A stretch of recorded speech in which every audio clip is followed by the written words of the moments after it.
బరకొండ రాజకీయం ఎప్పుడు ఎక్కడ ఎట్లా మలుపు తిరుగుతుందో అర్థం కాకుంటుందిరా నీ అంజారం పాడువారా. ఇక మరి నిన్న మొన్నటి దాకా మన్ను దుమ్ము పోసుకొని కచ్చ కోలాట వాడిన లీడర్లు ఇవాళ అల్లం బల్లం పత్రం మొత్తం ఇట్లా అల్లుకపోతుర్రులో అవ్వ. ఇక మరి జనాలు వీళ్ళని ఎట్లా నమ్మాలి, ఏం చేయాలి? ఇక చూడదు కథ ఎట్లా ఉందో.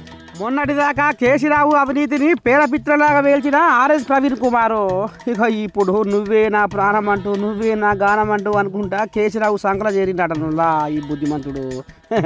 ఏక్తా పీక్తా అని ఏనుగుతోటి కారును పాతాళం దొక్తా అని పులి లెక్క గాండించిన ఆర్ఎస్ ప్రవీణ్ కుమారు కేసీరావు చేతిలో చెయ్యి కలిపినాడనురా.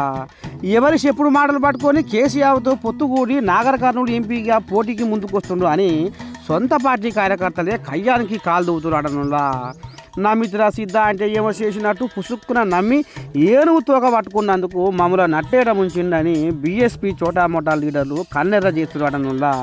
ఇక మొత్తానికైతే బీఎస్పీ కార్యకర్తలు కాళంగా పోయే శనేశ్వరుని నెత్తి మీద ఎక్కించుకున్నట్టు అయింది మా పని అని ఇక ఒకటే ఆగం అంగడంగడ అవుతున్నాడప్ప.